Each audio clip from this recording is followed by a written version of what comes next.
Hey guys, Shieldy Says, coming at you from indoors like just about everybody else, despite it being beautiful outside here in Texas. Like I've been kind of caught up in this and, not doing anything productive except for working from home. I thought we'd bring a beer review back to you and get back in the swing of things. And as the title says, this is your cure for the common corona. Talk about Mexican style lagers, which are super popular right now. Let's take a look.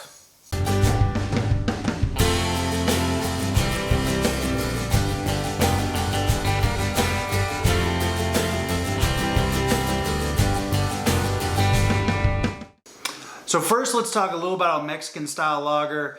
It's actually a bit of a misnomer because there's actually no real definitive style because there's not really a pure beer brewing, if I can say that. Have I been drinking already? Beer brewing tradition in Mexico or to the south like you might find in Europe. Traditionally, your beverages like that coming from Mexico and South America as opposed to malts or either corn-based, agave, or honey, because that's what they had available, so hence the lighter textures. And then as Europeans came through, you actually saw a mixture with some Vienna influences, different malts, bringing up more of a flavor. But still to this day, you'll find a typical Mexican lager, and what we're talking about is Corona, because that's kind of what everybody knows. I'm not saying that's the benchmark, but it is the best-selling non-domestic beer in America, so everybody kind of knows about it.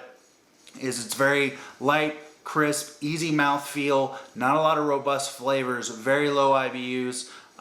Here in Texas, you might affectionately call it river beer.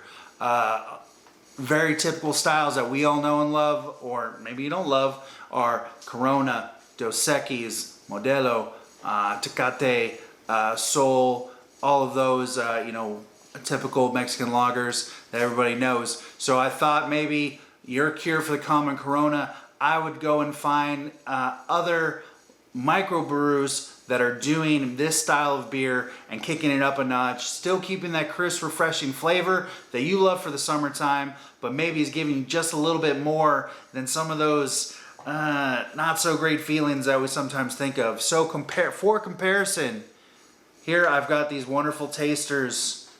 Can I get camera to help me out here? No. This is your Corona. So as you can see, nice effervescence, kind of very clear. It's okay. Most of the time when you see that, you think of one of these guys, right? You need to get that lime. And it's a very typical flavor also is that lime. Or maybe you're even thinking, oh man, I grab this bad boy here, get you some salt, right? And really that's because they're kind of boring and bland. There's not a lot to them, and you kind of need that little extra flavor that complements it really well. So I think we found some to review that maybe will change your mind and have you looking at Mexican lagers next time we finally get to leave the house, whenever that is. So let me grab this here. This here is from Platypus Brewing, and I can't see it great here, but let's do bing. Got it? Okay. Platypus Brewing, and this is the Ole Cheat. I don't think it's like CHIT, get it? Haha. I think it's very clever. Mexican style lager, 6% alcohol by volume, so it's a little bit beefier than say even your Corona, or even most of y'all drinking Bud Light in the summertime, those kind of Pilsners that are usually 3 to 4%. So 6%, pretty beefy. Let's see what they have to say about their Ole Cheat. I hope I can say that on air anyway.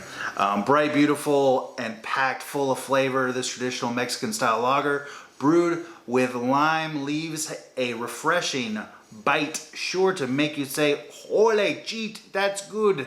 I'm sorry if that's an offensive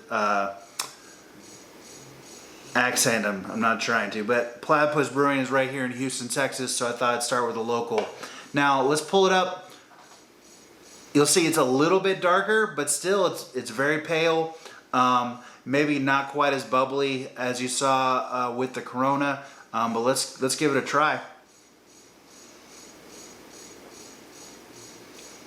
Wow, that is such that's such a more robust flavor coming at you. It's pretty impressive. You know, I've drank Corona and Dose and all those beers for years, and they're usually kind of heavy flat. But it's, you know, again, it is what it is. But this actually, I wouldn't mind it with just a hint of salt, but you don't even need it. I mean, that's more because you think you need it from drinking it so much. But very nice kind of lime in the middle, and then on the back, it gives you much more of a bite to it. I'd even put this up a little bit more. I mean, this is definitely above a Pilsner or even, you know, your typical Mexican style lager, but still very crisp and refreshing. I would think the IBUs on this are maybe a little higher than what you might be used to in a Mexican style lager, but still very enjoyable. Yeah, I'll have to grab a sixer when we finally get out of the house and we head to the river. I'm gonna have to check this out. If nothing else, I think the name's awesome, and I love supporting local breweries. So I would just say to you guys, next time you're out there, check them out. I mean, see what kind of Mexican lagers are out there. I think you'll be pleasantly surprised. I've been to a couple of the breweries here around Houston, and I've seen some. I know Valencin's and Pearland's, they got a version of it, and Karbach, which I'll review later. They've got one which you might be able to find in other places. Very nice, and obviously it gets me thinking of how's this going to go in a michelada? Because really, and if you don't know what a michelada is, Gringo Friends, find you somebody that knows, because you really can't beat a good michelada. And if you don't go, whoo, that's spicy, you're not doing it right. Just tomato juice, and that's just a weak red eye. But if you know, you know. And maybe I'll do a whole nother video on how to make a right michelada to really make your summertime right. So thanks again for tuning in. Y'all stay safe and healthy out there. Keep practicing your social distancing. Obviously, we'll get through this together. But thankfully, a lot of places are delivering alcohol and beer right now. Maybe get you some Mexican lager delivered to you. Thanks a lot, guys. Hey guys, I want to take a minute in the video and talk about something near and dear to my heart, which is End the 22. Every day, 22 veterans end their lives by suicide, and this is a tragedy. We have to keep talking about it, keep helping each other, getting the word out until we end this cycle of senseless loss of life. If you are a veteran, there's so many resources. Here's a 1-800 number you can call 24/7. There's veteran groups online, on Facebook. Join your local VFW. Get involved with other veterans and veterans groups. If you're a civilian and you know a veteran, check in with them from time to time. Ask them how they're really doing, more than just hey and more than a thank you for your service. Really see how they're doing, check in with them.